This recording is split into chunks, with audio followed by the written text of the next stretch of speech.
What's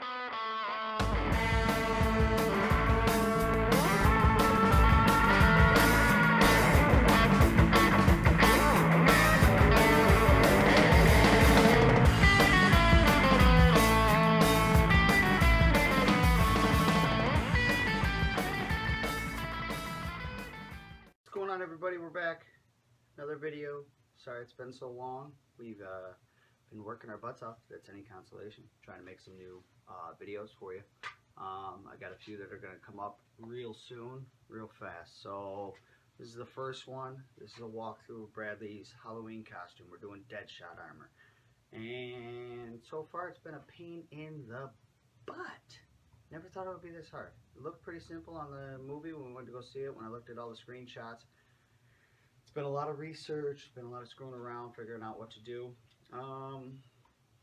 Or I would say maybe close to a quarter way through the armor.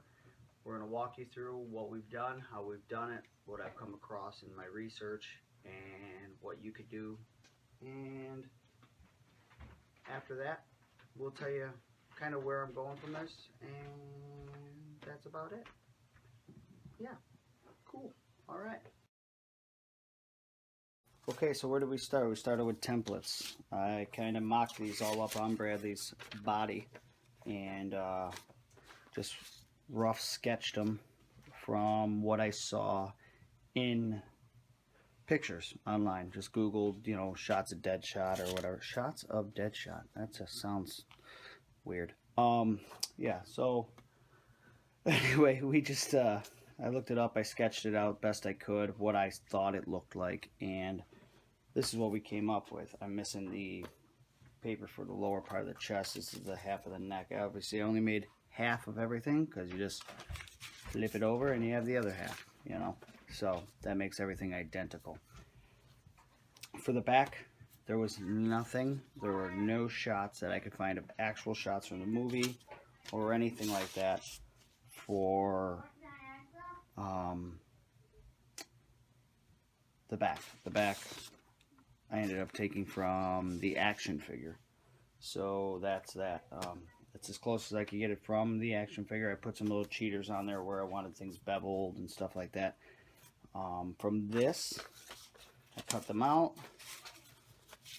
And I went, bear with me a minute because I'm silly.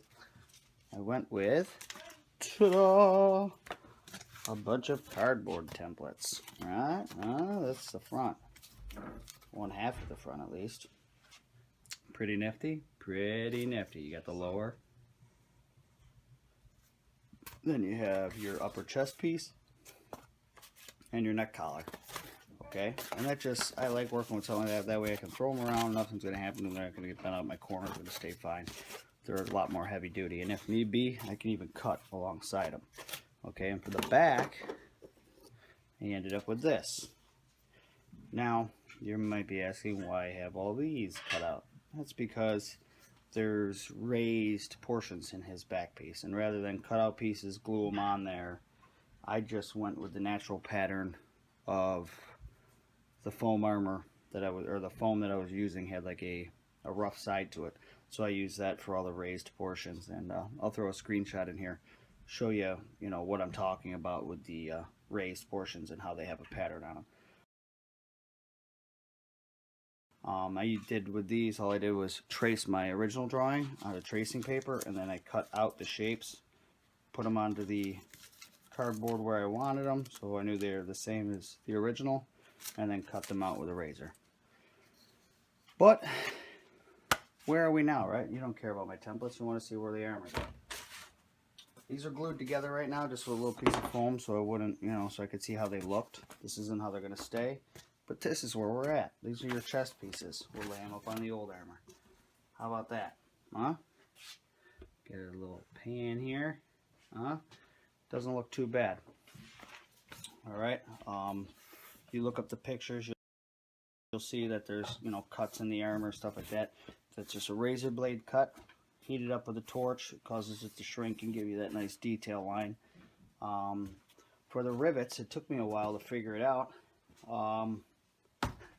It actually is, and I remember watching it on somebody else's video on YouTube. I want to say Punished Props, but I'm not sure. They gave a little tip out to use the end, ta-da-da, of your Dremel. Use the end of your Dremel, vertical, right into the piece of foam, and it gives you that cutout of this, and that little head actually gives you a little center mark of the rivet. Now, it took staring at the pictures for a while before I was like, oh, I actually know what that mark is. Now, granted, on here, you look at the pictures, these are a lot bigger than what you see on Will Smith's armor in the movie. Probably because Bradley's chest is half the size. You know, his body's half the size, if not a third of the size. So the rivet marks look a lot bigger. I could have went to a smaller drum, yes, but I didn't have any, so I worked with what I had. You know, this is just a Halloween costume, or maybe he'll use it at one of the Comic-Cons or something like that. For the back, we'll walk you through the back. This is what I was talking about. There is no pictures of his back that I can find anywhere. It's been a pain in the butt. This is just a rough of what I've seen on the actual whatchamacallit, action figure. So that's what we went with. It's not perfect, I know that. I know there's more of a step here on the actual action figure, you know, and stuff. It gets a little thinner, but with what we had and how we decided to do it, that's what we went with. Behind it, there's just another layer of foam that's going to be mounted to his back, and obviously this is going to be curved. I still have to heat it and curve it, and that's that, which I think it turned out pretty cool. But that's what I was talking about with the natural pattern. This is already on the foam. I know in the pictures it looks like it's slashed, maybe like a carbon fiber look or something, but this is perfectly fine. It still gives that nice good look. And I just did all this the best I could with my rotary file. And for the collar piece is what we have next.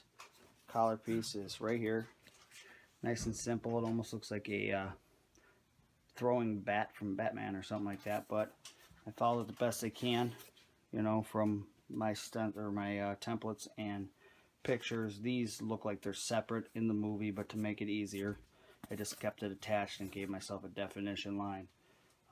It almost looks like some of the stuff up here is plastic in the movie, but I don't have my vacuum former finished yet, so I couldn't really make any plastic pieces to go.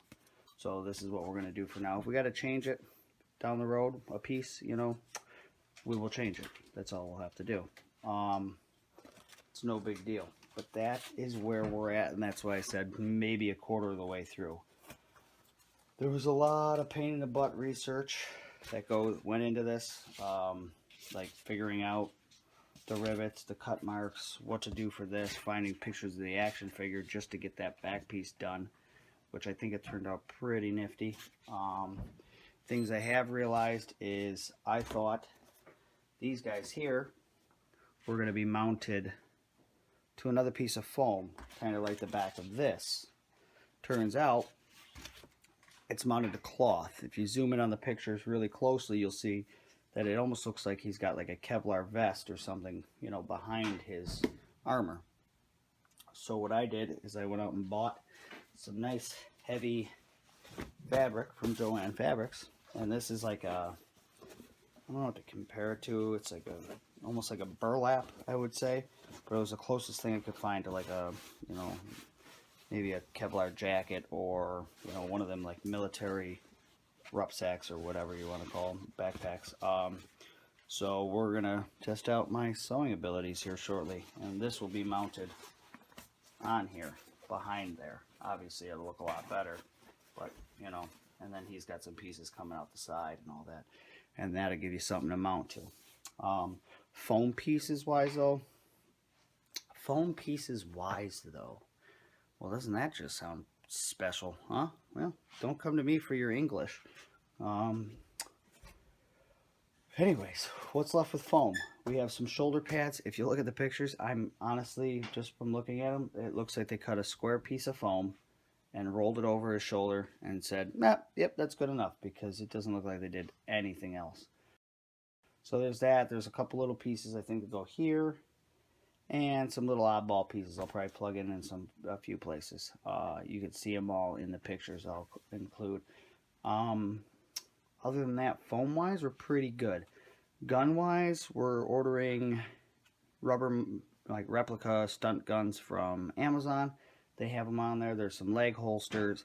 The big pain in the butt piece is going to be Deadshot's AR-15 or M16, whatever you want to call it, because it is a specialty, obviously, gun that they had made. I don't want to use just a plain toy and paint it red. I want to make it as close as possible. So that's going to be some fabrication and some messing around. So we'll get to that in the next video. Hopefully the next video I'll have the fabric part done and the whole body armor piece done for the top, and you can see how that goes on. And maybe have some of the guns in and stuff, and I can walk through that. But that's where we're at right now. If you have any other questions, maybe I left something out of what I did, how I did it, just put in the comments. I check my stuff all the time, so I'll shoot you an answer back as fast as I can. And that's where we're at with Deadshot's armor. And just remember, this is kid size, not adult size. So if you're going to do anything like this, it's going to look a lot bigger. Yeah, no.